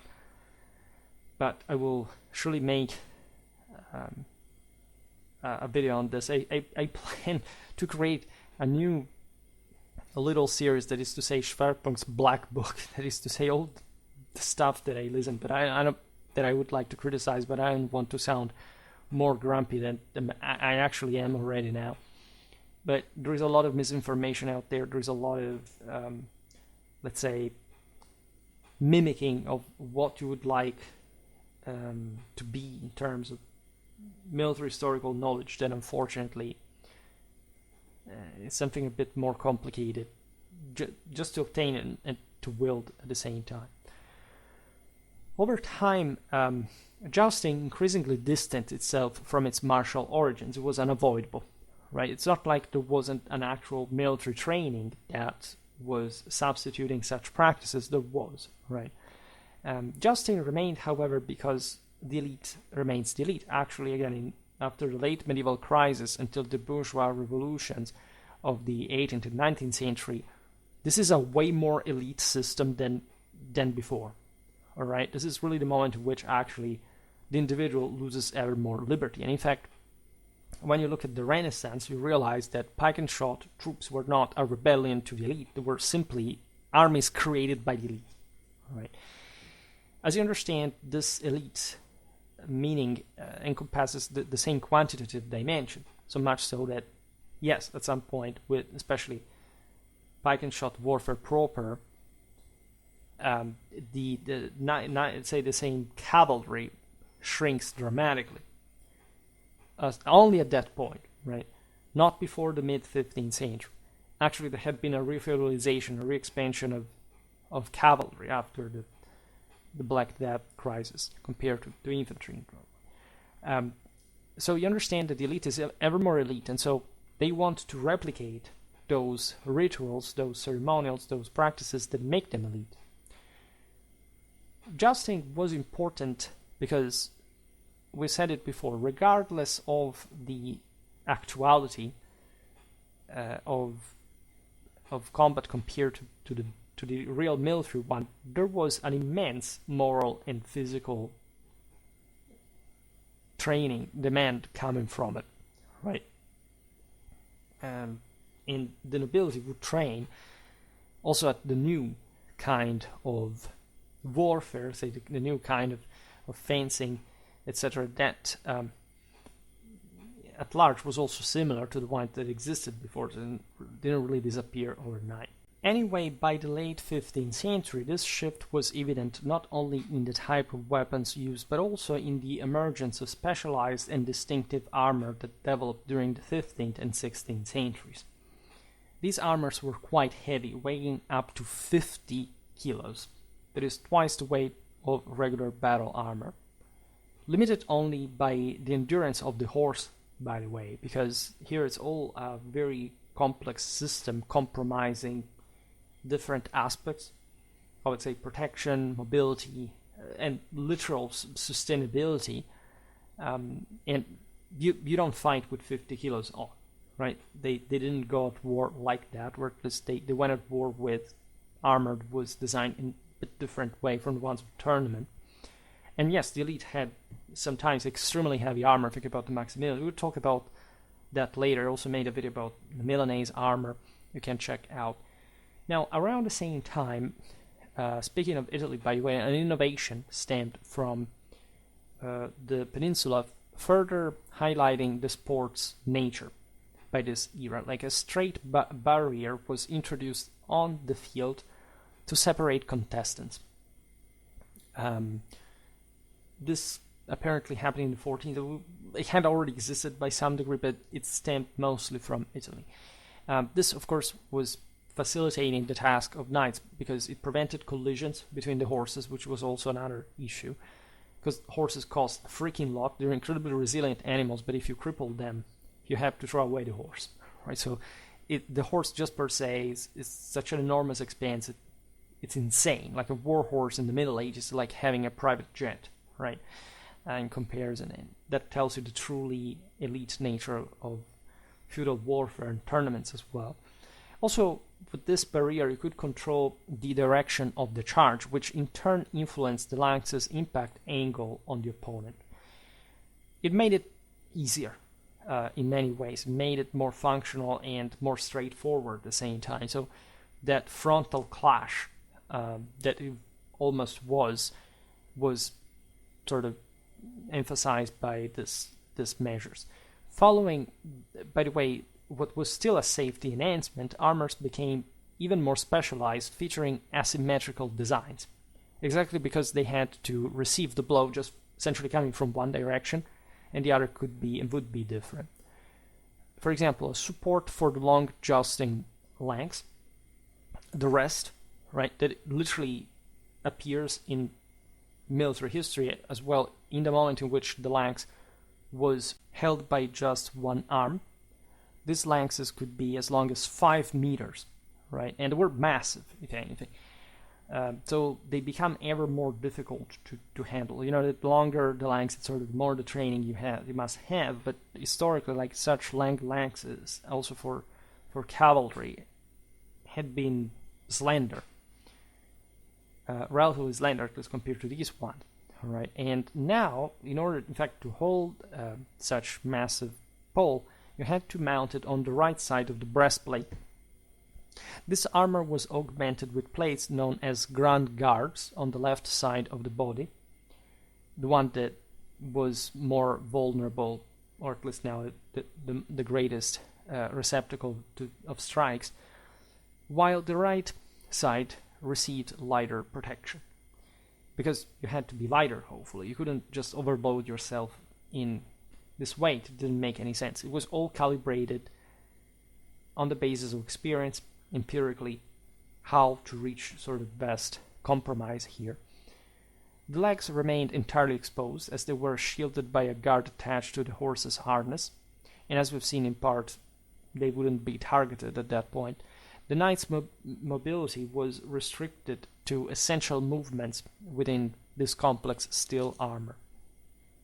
Despite these safety measures, jousting still posed significant risks. The most famous example everybody knows is the incident occurred on July the 9th, 1559, when King Henry II of France succumbed to septicemia after a lance splinter penetrated his helmet and struck his eye during a jousting match, causing, by the way, widespread outrage. How could a Renaissance king of essentially the strongest country in Europe could die in this way? By the way, the guy who killed him was another nobleman. You know, was so broken by this, he felt so guilty, and this tragic event can be considered as marking the ultimate decline of jousting, right? A final remnant of an era that had long gone. This thing of splinters, by the way, is nastier than it sounds, because many people think that, I don't know, this is the typical myth, longbows killed knights, right, on the battlefield. I made so many videos about this topic, or at least we haven't fully done that. I mean, we look at many aspects of this, mostly connected to infantry warfare in general. Of course, the task of light infantry, like longbowmen or crossbowmen or any missile troop, was not to kill, especially the single most ultra heavily armored element on the battlefield. It was just carrying out a combined armed tactics, mostly targeting, in terms of sheer damage, the actual horses that were largely unarmored most of the times, and so trying to bog down the enemy charge before it could impact again the dismounted men at arms, at least in that context, or other cavalrymen, because we don't have to think just about the English armies that largely dismounted before combat, and again for reasons that were not deterministic, like just because they were normally so numerically inferior to the French that it was, say, exploiting the defensive. Exploiting the defensive was the better way to move there. But there is an element, like if you realize how many arrows could be shot at a single knight, there you realize that armor was, it's not that it was unpenetrable, even properly by the metal point of the arrowhead. It's mostly about the just statistical, whatever can go wrong aspect of receiving hundreds or thousands of arrows against you. Most of them with that kind of armor will bounce on you, especially at that time in history where there is also plate armor already, etc. But splinters, like Henry II's death was happening in a time in which armor was designed exactly to avoid any kind of these incidents. But it still happened, because when you do it many times, things happen. So just think about what can a crazy splinter entering who knows where, when you're so much exposed, especially as a knight against basically everyone, as you have also to smash into everybody, because that's your only purpose there, can be. And so it wouldn't be frequent, but it still could happen. So these were extremely risky times and ways of fighting, even with the best of protection. That, however, at large was really effective against virtually everything, aside from artillery that was, of course, negligible in the broader picture, especially throughout most of the Middle Ages. And it's not like there wasn't, even on the battlefield. We'll talk about all this, because, again, it's my field. I study the stuff, and I just like to break balls, let's say, about the whole mythology there. Now, this is such a great topic that I wouldn't like to waste some anecdotes about tournaments at all. As we've seen, there is this very interesting aspect we can simply comment on, and part we will add something else, but the fact that tournaments initially were really as bloody as real battles, with a significant risk of death. Right? It's only by the 13th century that apparently blunted lances and dull swords became more common. Right? Still, as we've seen, severe incidents, including deaths, occurred. The point is mostly, where did these guys come from in terms of mortal risks, and just getting to tournaments seemed gradually something ever safer, as it actually was compared. There is much culturally connected with the ideal of the noble knight and the tournament, characterized by courtesy, loyalty, undertaking heroic deeds in pursuit of glory. So the tournament and any other martial event were key opportunities for individuals to gain valuable combat experience and build confidence. This is so important, right? Either individually or in small groups. And so you can argue that these tournaments help to preserve the same feudal system, right? You can argue that these contexts also expose certain weaknesses within feudal cavalry, which affected its battlefield effectiveness in favor of infantry at some point, right? Initially, you find, again, infantry literally used in tournaments. We talked about Philip of Alsace before. That is a bit like the guy that seemingly instructed also the young Henry, the Prince Harry of England, where at the time of Henry II's children generation, those people, in fact, the same Henry, the young king, would die young, at 28, at least in a war against his own father and his brother Richard. But apparently, that tournament experience in France, in Belgium, etc., would inform him with this new tactical approaches. The same Richard of England fought, for example, the Battle of Ersouf, famously making great use of the Italian infantry against the Ayyubid cavalry. So we do find essentially a realization. Say the moment by which the tournament is enucleated is also a moment in which cavalry starts being sort of more fully aware of itself. And in the later Middle Ages, you realize that the overemphasis on dueling a tendency toward exaggerated individualism is essentially expressing a primary focus on defending and enhancing one's honor during combat than actually fighting in a real military sense. That's also what I criticize the Humanists I know of for, because at large they think that, if you just fight in armor, you somehow understand warfare. And I'm not to even comment on this. Again, especially the qualitative and quantitative difference in scale between individual and collective and actually real combat from mock combat is so big, plus in turn projected to those actual times, that if you don't understand the multipliers here, they are beyond exponential in moral and physical terms. It means just you don't have respect for history. You don't have respect for mankind in general and what they did at the time.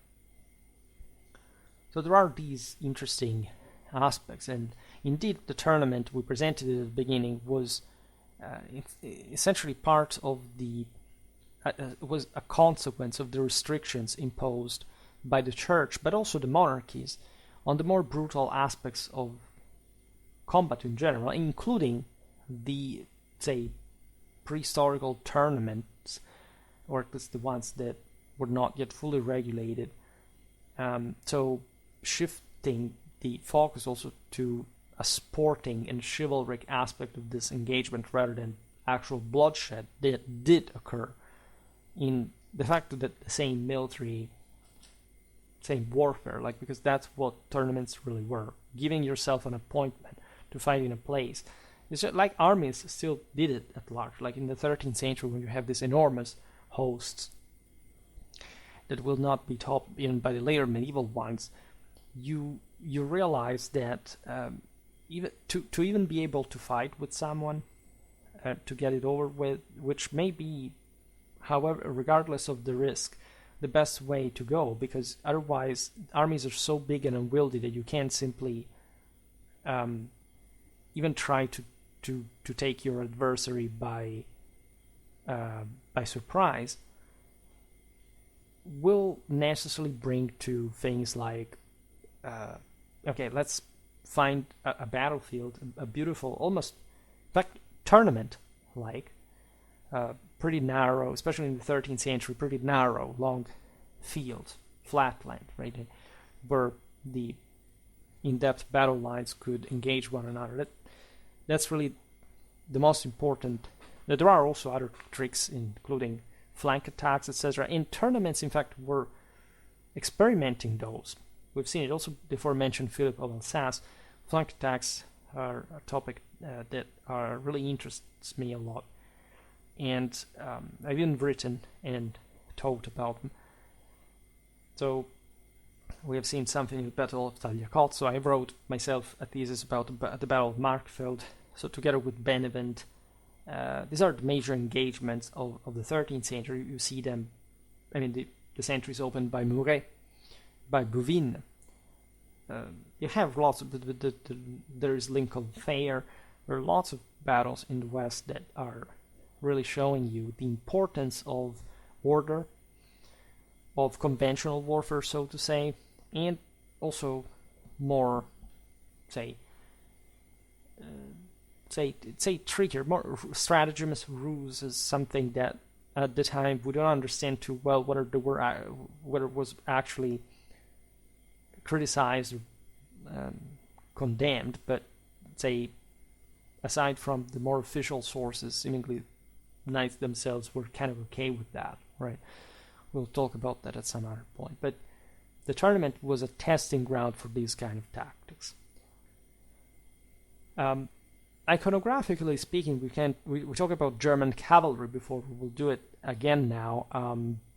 But interestingly enough, the Codex Manesse, renowned as the most comprehensive and famous medieval songbook in the German language, also documents the rituals and ceremonies that were prevalent in the courts of the era. Tournaments held a significant place of course, and an illustration from the codex that I used here portrays two well-armored knights engaging in fierce combat. It's the one that I used also as the thumbnail of the video about Chrétien de Troyes, with one knight knocked down and visibly wounded despite wearing a helmet, right? Sometimes iconographic sources are a bit licentious concerning the realism of the depiction, but we do know that armor was smashed, was cut, at point, destroyed. It would destroy the same weapons at large, but there were also different qualities involved, different, as we've seen, very brutal forces involved, and nothing is impenetrable, nobody is invincible, as a matter of fact. And observing from a balcony are blonde ladies captivated by the spectacle, with first two appearing anxious and enamored by their champion's bravery. And again, the sexual aspect there is so important as well, because this was anthropologically a way for males to clash for the female, to select the best breed, right, in order for allowing it to reproduce. And those women were children to men of that kind, and so on. We also talked about the golden spurs, right? And I made a video about the Battle of Courtrai years ago. I made some important battles at the beginning of Schwerpunkt, like Bouvines, like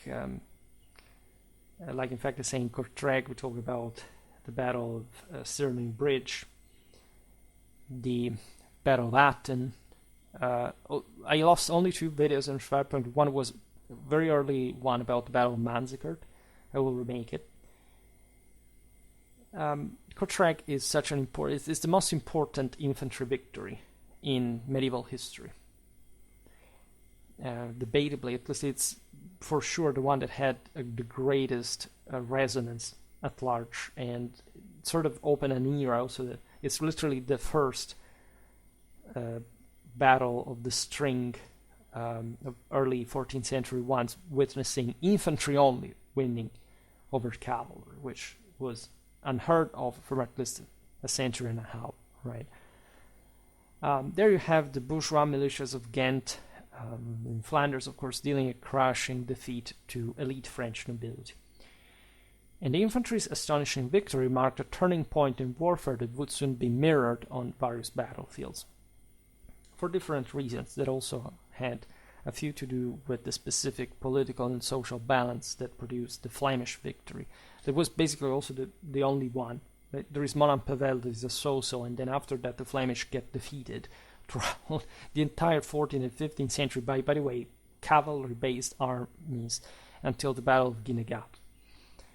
But going back to Courtrai, among the trophies won by the Flemish were famously 500 pairs of golden spurs taken from knights slain by mace and pike, which they later presented as an offering to the Virgin Mary in the city's principal church. Each of these knights had earned their prize spurs by succeeding in at least one tournament, making this event legendary as the Battle of the Golden Spurs. But you cannot understand the meaning of this battle if not through the mere symbolism here. This is a world upside down. Nobody had ever seen bourgeois stripping 500 pairs of golden spurs that are the emblem itself of all the top chivalric accomplishment that was just part of the highest nobility, but also and especially of the champions' rewards during tournaments displayed in that way, and won that way. Like the golden spur itself was alone the symbol of knightly superiority, and the fact that the Flemish bourgeois literally hanged this as a spolia, opima, offering it to the Virgin, is a pretty ominous symbol, for chivalry that will not decline really to oblivion with that victory, but that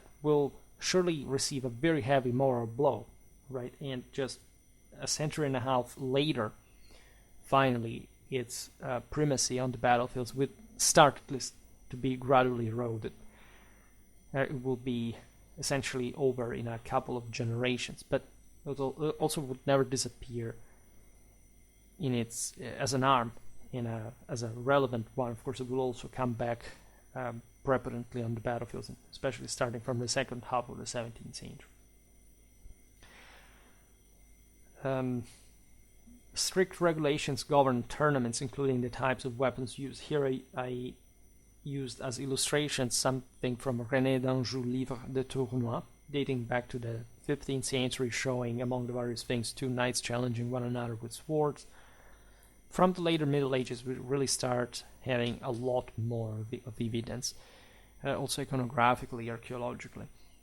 The phrase "to break a lance in favor of someone" originates from the chivalric code, indicating a readiness to fight. Right? The initial confrontation commonly started with lances, which often broke upon impact. Let's talk a bit more about the pas d'armes and sort of the later medieval modifications of, say, mock combat, or at least simulated combat. The pas d'armes represented the martial contest that most vividly captured the ethos of late medieval chivalric culture. In many ways, it gained immense popularity, especially from the late 14th century and into the next one. It was really the one of the 100 Years' War, the one of, again, of these countries that maintain a bit the palm of it all in general, like the French, the English, the Burgundians. A knight would position themselves either alone or with a group at a required passage, like a bridge or city gate, and challenge any knights who passed by, offering them the choice of combat or humiliation by forfeiting their spurs. That recurs, you see. Knights often announced the establishment of a pas d'armes with an allegorical poem dedicated to an idealized lady that was the soul of chivalry and victory herself. One notable example is the Paso Honroso, the Passage of Honor, by a Spanish knight named Suero de Quiñones. The Iberian monarchies have also very strong tournament contribution. You see, we covered practically the entirety of Western Europe here, from Britain to Italy, from France to Spain. We will now stop a bit more in Germany. But Quiñones is crucial in this establishment of the Paso Honroso, and literally the pas d'armes, because in 1433 he literally blocked the Camino de Santiago with 10 companions, pledging to break 300 lances within a month before withdrawing. And so literally preventing the other knights coming to that holy sanctuary that represented a bit the same Spanish soul and of chivalry as well. The story goes that after 166 encounters, Suero and his group, worn out from battle, had to declare an end to the challenge. So they basically failed it. They set it too high. But this definitely tells you how random and also relatively late in time, like 1433, this kind of charades could be staged just out of honor, or like just out of cockery, of bravery, of saying I'm better than you, wanna see if I win. And winning 166 lances in that way, I think, makes this this episode incredibly worth to remember. The German-style tournament armor, right? This is very famous in general. This is a type of armor on its own with its special aesthetics, etc., but that was deeply connected also with tournament combat. This was especially prevalent in the first half of the 16th century, was designed to be robust and impenetrable, created specifically to withstand the force of a lance strike. Each suit was custom-made for the individual wearer, resulting in unique designs, although many features were common across different pieces. So one would be the gorget, the critical element of the helmet extending to the breastplate, designed to deflect impacts from the lance's tip, preventing penetration through the eye slit. To enhance protection, a tournament shield was safeguarded to, say, the left side of the body, particularly the shoulder and arm. On the right side, lance support included rest and counter-rest equipped with a special shield known as schifalante in Italian, because again, it was mostly the Italians and the Germans that were pioneering armor production. For leg protection, greaves were deemed sufficient, as the lower body was, as we've seen, less likely to be targeted during tournaments. But of course, it had to be well defended. So you were just there to take hits in many ways, and as we've seen, the further development of especially the Italian joust would open to that broader European practice. As tournaments progress, so to say, they also transform into a sport, requiring specific armors for participation. The Germans had an important role given the production of their armor. These are the same years of the so-called Maximilian armor that in many ways had been developed to withstand the current type of firepower on the battlefields, arquebuses, etc. And this represent fundamentally, aside from other pieces that however will not be a full armor anymore, essentially the highest level of individual armoredness that you find on the battlefields proper, right, before they would become fundamentally obsolete. The 15th century had been the most, let's say, armored century, so to say, in history. That's literally the moment in which armor has spread the most. But the peak in this kind of elite battlefield armor would be reached by the Maximilian after Maximilian of Habsburg. That was also, for that matter, a promoter, as you know, pike and shot warfare. Especially made a video about the Landsknecht and explaining a bit there what was going on. And we have a whole pike and shot playlist for you to check out. But going back to this type of German armor set was at least the most popular forms were the Rennen and the Stechen, each with respective armors known as Rennzeug, light for jousting, and Steckzeug, very heavy. And there are some beautiful examples, like if you have traveled, especially like Central European armories, most in fact in Austria, in Germany, etc., you will find fantastic stuff. There is the Steckzeug of John of Saxony, for example, known as the Constant, who served as elector. We talked about not the electorate, it was about medieval Saxony, so from 1525 to 1532.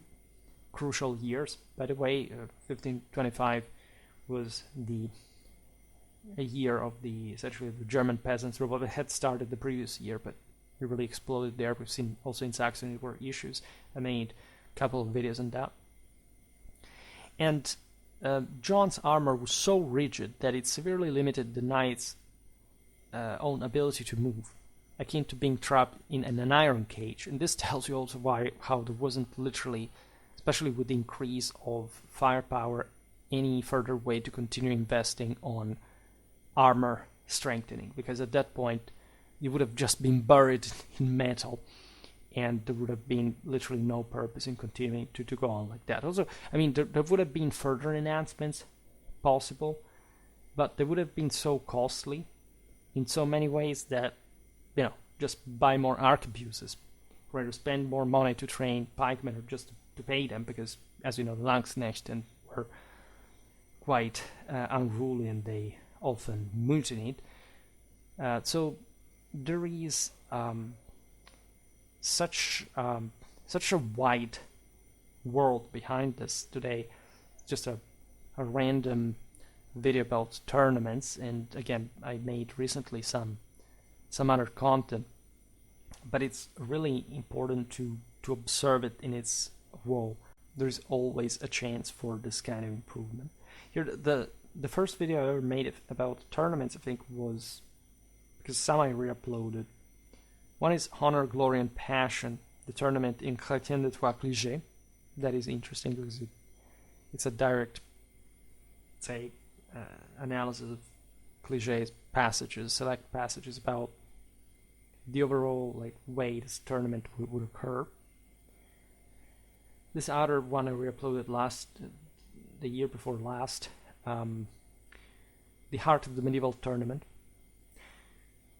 I don't remember where this was actually the very first I made, because I didn't re-upload them in order.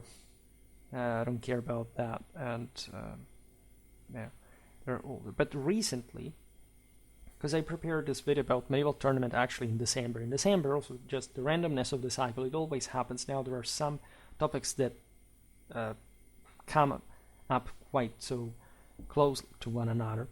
In fact, I literally prepared today's video, but in December I made, at a week distance, Western European knightly panoply and tournaments during the 12th century, to be more specific. We also made after Conflictus Gallici the military essence of the medieval tournaments from the 11th to the 13th century. And we've seen there how, again, relevant the stuff is in a general sense. I'm always glad, of course, to make this kind of videos because they highlight really a whole picture of the era. Like, I don't know how Schwerpunkt is consumed. It seems to me that people either watch a bit more like the video make every day, and always look at the same algorithmic videos, or they don't watch the others. And this is incredibly disappointing because it's really a lot of good stuff. And I understand why, like, if you watch the stuff you do at this point, like, why would you simply just not make a simple search and find really all this content that is there? I created the playlists exactly for that. So I don't know, sometimes it's difficult to simply say people, oh well, go look at them, as if you couldn't look at it by yourself. But in many ways it's exactly the point. I mean, it's exactly the fact that it would just take to search and you would discover there is so much, or I mean really so much I made in way more depth than, for example, this greater introductions. Actually today I think whenever we'll make a video about, actually a playlist about medieval tournaments, because now with 5 videos with this one, this is really needed. Very well, however, for today I stop it here. I just hope that you enjoyed this video. If you did, please share it, otherwise leave a like or subscribe to my channel if you're interested in my upcoming content. As always, I thank you heartily for listening to me. I wish you a nice time and see you next time. Bye.